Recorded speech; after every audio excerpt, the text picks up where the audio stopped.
Hello बच्चों, let's see this question. The question says non-biological nitrogen fixation is. The question हमसे पूछ रहा है कि जो नॉन बायोलॉजिकल तरीका है नाइट्रोजन फिक्सेशन का वो इन चारों में से that is A B C या फिर डी कैसा होता है। तो क्वेश्चन के लिए जो हमारा की कॉन्सेप्ट रहेगा it is going to be non biological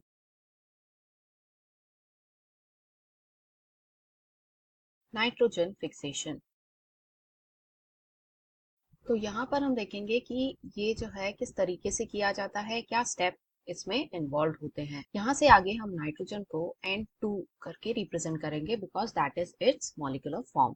तो ये जो है एक इजी क्वेश्चन है।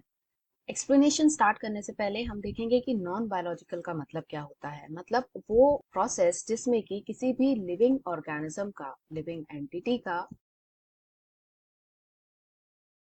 इन्वॉल्वमेंट बिल्कुल भी नहीं हो। तो ये नाइट्रोजन फिक्सेशन होता कैसे है?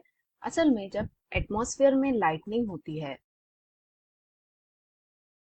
यानी जब बिजली कड़कती है, तो उसकी वजह से इलेक्ट्रिक फील्ड जनरेट होता है एंड इसकी वजह से जो हमारे एटमॉस्फेयर में नाइट्रोजन प्रेजेंट है एंड ऑक्सीजन प्रेजेंट है, ये ब्रेक होकर साथ में कंबाइन होकर बनाते हैं नाइट्रोजन के ऑक्साइड्स,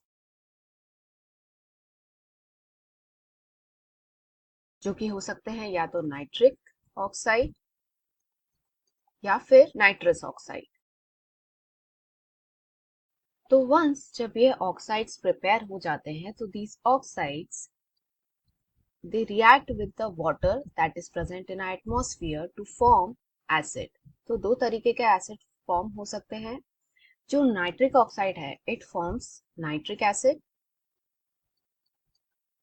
whereas जो नाइट्रस ऑक्साइड है इट फॉर्म्स नाइट्रस एसिड।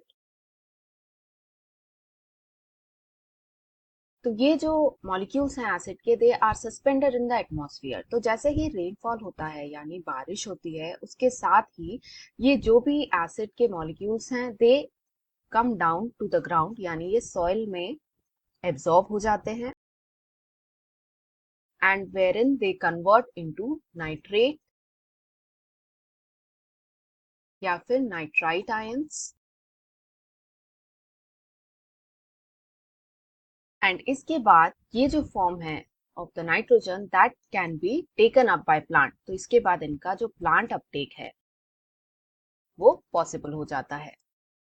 तो क्वेश्चन में हमसे पूछा गया है जो नॉन बायोलॉजिकल नाइट्रोजन फिक्सेशन है वो क्या है। ऑप्शंस को यदि हम कंसिडर करें, ए दिया है इलेक्ट्रोकेमिकल एंड फोटोकेमिकल, तो ये बिल्कुल करेक्ट है बिकॉज इलेक्ट्रोकेमिकल का मतलब इलेक्ट्रिक फील्ड की प्रेजेंस में कोई केमिकल रिएक्शन हो। तो जैसा हमने यहाँ देखा कि लाइटनिंग जो है वो इलेक्ट्रिक फील्ड जनरेट कर रही है, जिसकी प्रेजेंस में जो रिएक्शन है नाइट्रोजन एंड ऑक्सीजन का it is going to happen. So this is electrochemical. Photochemical यानी लाइट के प्रेजेंस में केमिकल रिएक्शन। तो लाइटनिंग की वजह से लाइट भी जनरेट होती है, फोटॉन्स आर जनरेटेड, तो इस वजह से भी जो रिएक्शन है केमिकल रिएक्शन इट हैपेंस। तो this is the correct option.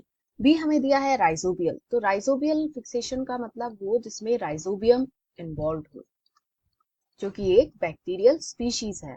तो ये जो है नाइट्रोजन फिक्सेशन करता है in the root nodules of the legume plants. But यहाँ पर हमसे पूछा गया है नॉन बायोलॉजिकल, तो ये एक बायोलॉजिकल एंटिटी है, यानी दिस इज इनकरेक्ट। सी हमें दिया है साइनोबैक्टीरियल। तो ये वो फिक्सेशन है जहां पर cyanobacteria that is blue green algae जो होता है वो नाइट्रोजन फिक्सेशन करता है। तो सिंस इसमें एक बायोलॉजिकल एंटिटी यूज करी जा रही है, सो this is incorrect option. D हमें दिया है नन ऑफ द अबव, तो ये भी इनकरेक्ट है। तो इन सबको देखकर हम कह सकते हैं क्वेश्चन का जो फाइनल आंसर है it is going to be option A, that is electrochemical and photochemical. Hope you understood it well. Best of luck.